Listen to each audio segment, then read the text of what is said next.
हाँ जी। तो हमने आज जो नृत्य नाटिका हमने जो प्रस्तुत किए नायिका भूमिका,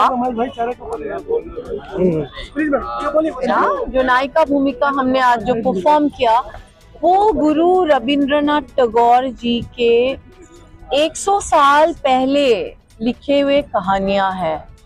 तो उस टाइम में उनके वो सोच विचार थे अपनी महिलाओं को लेके कि महिलाओं को अपने हक के लिए लड़ना चाहिए। डोमेस्टिक वायलेंस हो या तो चाइल्ड मैरिज हो या जो अनटचेबिलिटी, ये भी आज हम लोगों ने टच किया है इसमें। तो ये सब बहुत सेंसिटिव इश्यूज है, लेकिन उस टाइम में 100 साल पहले जो ये मुद्दे लेके इन्होंने जो कहानियां लिखे थे, तो ये कहानियां आज भी भारत में बहुत जगहों में, बहुत छोटे छोटे जगहों में छुपे हुए हैं। लोग सामने आके बताते नहीं है। डोमेस्टिक वायलेंस आपको मालूम है हर जगह होते हैं, चाइल्ड मैरिज भी अभी भी बहुत जगहों में होते हैं। लेकिन ये आज जो हम अवेयरनेस क्रिएट कर रहे हैं, ये सिर्फ एक कला तो है ही, क्योंकि हम बहुत अच्छे अच्छे कलाकार लेके आए हैं ये परफॉर्म करने के लिए और इस तरीका से प्रस्तुत करने के कि लोगों को दिल को छुए। जो आज हमें लगे कि कोई लोग एक्चुअली रो पड़े ये कहानियां देख के, भले वो काबुलीवाला की कहानी हो या मान भंजन हो या चंडालिका या चोकेर बाली हो। हमें लगा कि ये सब कहानियां आज प्रस्तुत करके शायद हम सबके अंदर में ये जगा सकते हैं, एक तो थिएटर को वापस लाए, क्योंकि आजकल जो अटेंशन स्पैन 20 सेकंड के होते हैं, वो वीडियो रील्स ये देख के। लेकिन हमने ये कल और आज में ये महसूस किया कि हम 1.5 घंटे लोगों को बांध के हम एक जगह में सीट में रख पाए और जो हमें तालियों की गूंज मिले, सुनाई दिए, जो अप्रिसिएशन मिले, जो प्यार मिले, भले दिल्ली में तो बहुत ही प्यार मिले हमें, तो हम सक्सेसफुल हुए हैं, हमें वैसा ही लग रहा है। आज की स्टोरीज को इंद्रानी कैसे देखती है, क्योंकि चारों स्टोरीज महिलाओं को लेकर मोटिवेटेड थी?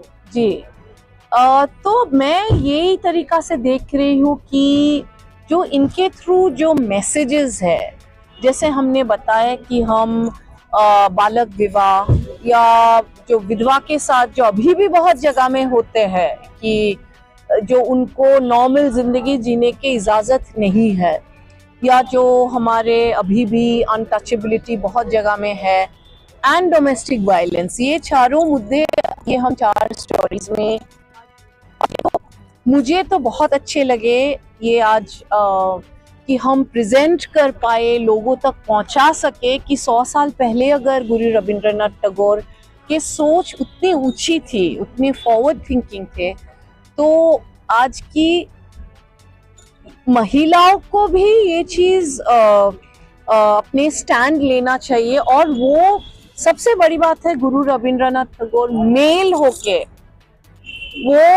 होके सपोर्ट किया है। तो ये शायद मैं सोच रही हूँ कि जो अपने पुरुष है हमारे इंडिया में, तो वो पुरुष भी ये समझ पाए कि ये इश्यूज को जब भी कोई औरत आवाज उठाती है तो उनको, पुरुषों को भी सपोर्ट देना बहुत जरूरी है। मैम, आपके पूरा जो ये कार्यक्रम था जी, उसमें जो कैरेक्टर थे, जी, खास करके गोविंदनाथ का कैरेक्टर था और उसके साथ जो एक महिला नर्तकी कर रही थी, जी, तो कैरेक्टर को लेकर क्या कुछ और बेहतर हो सकता था?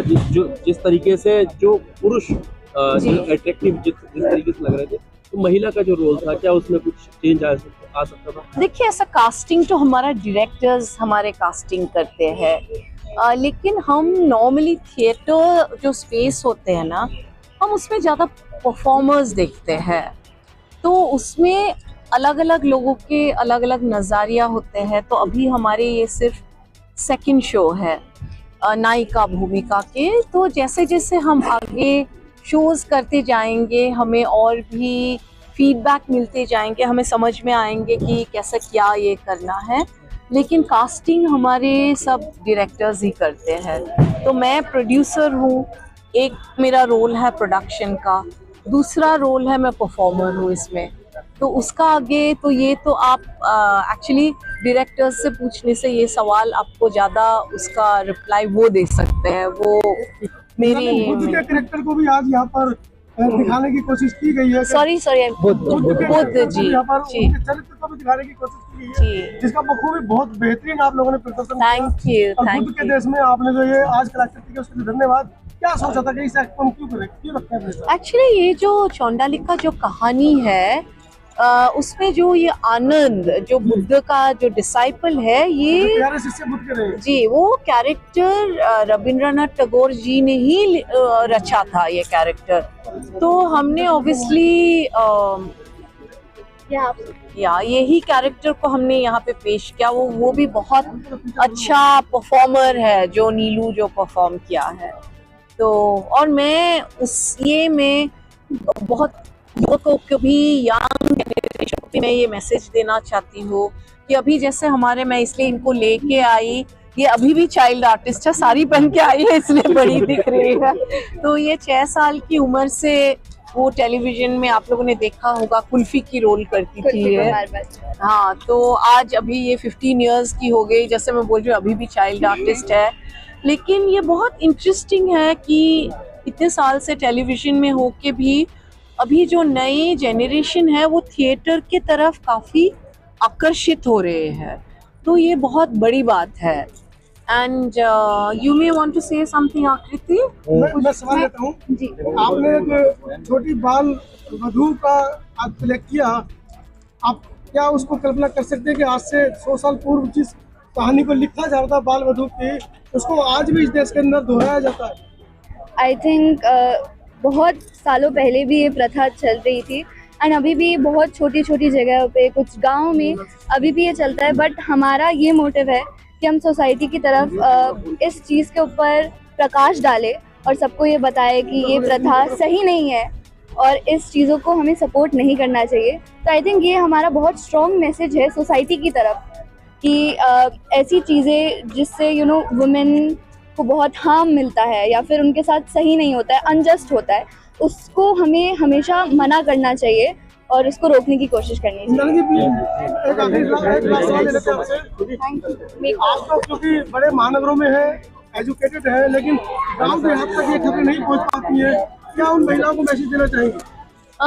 वही कि हाँ that's what even I want Kapil also to actually जो अपनी ये प्रथाएं है, जैसे भले ही वो चाइल्ड मैरिज हो, डोमेस्टिक वायलेंस हो, कि हर महिला को भले गांव में हो, और हम लोग अभी बहुत सारे एनजीओज है, बहुत सारे माध्यम है जिसमें वो अपने ग्रीवियंसेस को एड्रेस कर सकते हैं।